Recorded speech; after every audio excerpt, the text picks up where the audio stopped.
Um, Hello. So today I want to talk about some random thoughts I was having on art and kitsch art. And maybe it's inappropriate for me to even be talking about that considering I have like a wolf shirt on and a bunch of flags on my ceiling, but whatever. I want to talk about it because I am a poet and that's something that's very important to me is making art that is good. Um, because whether or not you think art is objectively good or it's all subjective. I don't know. I think you can objectively make art that you know that speaks to people and that resonates with people, and you can make art that's just total crap. And I don't know. I think whether or not that's totally objective, I don't know. That's up for debate, but um, I do have opinions on that. And my big opinion is on kitsch art.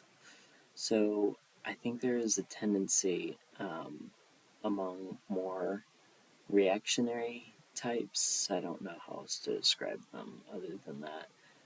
But there is a tendency among reactionary types in art to try to imitate past styles. And you see this a lot in music today.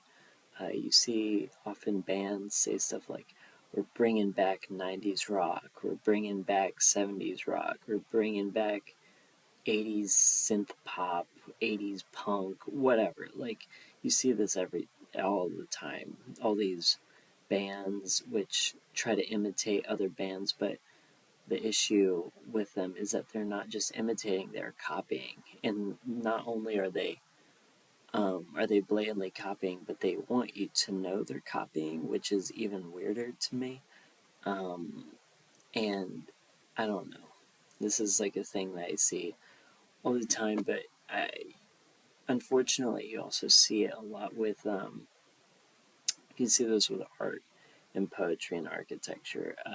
You see a lot of people who lament modern architecture, and they always say like, "Oh, let's bring back traditional architecture," which is a meaningless term because, like, what even is that? You couldn't, a lot of the people who say stuff like that could not really define what traditional architecture means because I mean, these are people who don't really realize that Baroque and Gothic are two totally different styles, but, and stuff like that. But as a poet, I think it's very important to me that specifically poetry is where I'm most concerned because that is what I write the most. That's why I spend the most time reading and writing.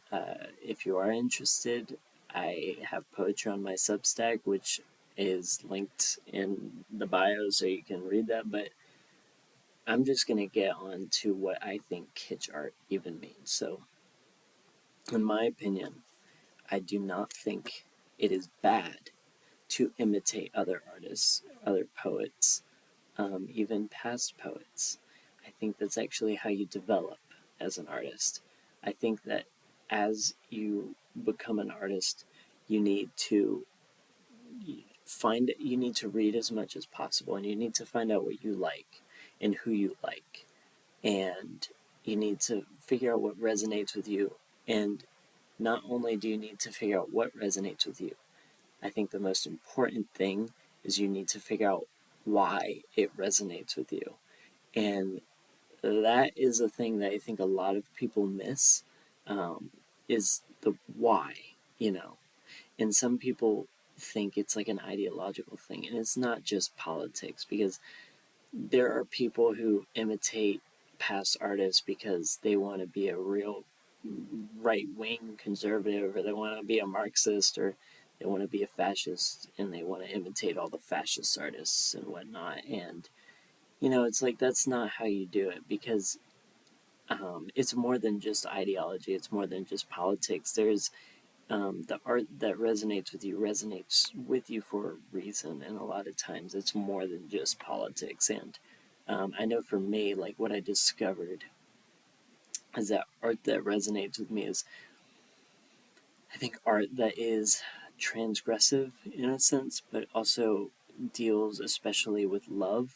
And I think the I guess freeing the individual in a sense. That is what I realized. Like, oh, this is what resonates with me. But not just freeing the individual, but even freeing the poet from having to write like sonnets all the time and being able to write in free verse. So in that sense, I've been very inspired by Walt Whitman, the American poet. And I don't know, I find him very interesting because he was very optimistic about the future and about the society he lived in and about America's future and America as a nation. He was very optimistic about all of that, and I don't know, that resonated with me, but especially uh, his his his style of writing, his free form. You know, he was not afraid to write in a way without traditional um, a traditional style, and that was also something that really fascinated me. But another poet who really resonated with me is Charles Baudelaire. I believe that's how you would pronounce it. He was French, leader of the Symbolists, considered by some to be the father of modern poetry, though others consider that to be Walt Whitman. Um, you could argue that it's both of them. That would make the most sense, but um, I guess you could say Baudelaire was the father of European modern poetry, but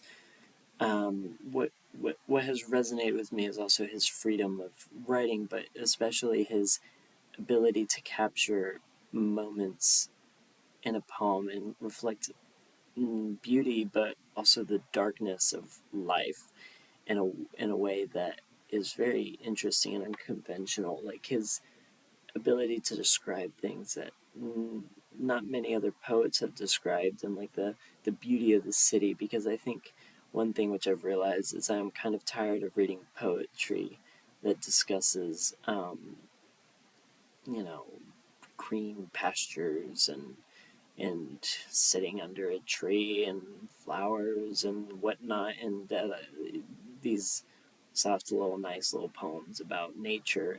They don't really resonate with me. I think it's a topic which, you know, of course, nature is something beautiful, and nature is something that I think everyone should appreciate and everyone should take part in, because ultimately we are a part of nature.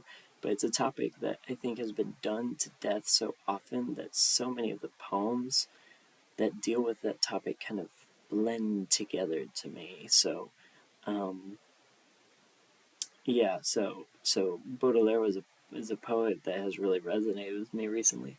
But anyway, back to the point. What is the point? My point is you need to discover the why you like poetry, why you like a certain artist, or why you like a certain poet. Because if you don't, your poetry will sound very kitsch. Because when you discover the why, you're not just discovering like what brings these poets together. You're understanding yourself, and you're understanding who you are, and what you how you view the world, and what you think altogether, um, and how you feel, like that you're discovering yourself. And when you imitate, but only imitate, and forget about the why, like why these people were writing poems anyway, you'll never figure out how to make a good poem, how to write a good poem, how to make good music, how to make a masterpiece of visual art, how to make a great architectural, uh, magnum opus, whatever. So that's my the point of what I want to get at is that, there is nothing wrong with imitation, but you need to understand the why, because you need to understand yourself in order to be a good artist. You can't just imitate others, you also have to put yourself into it. So ultimately, those are my thoughts. So thank you and goodbye.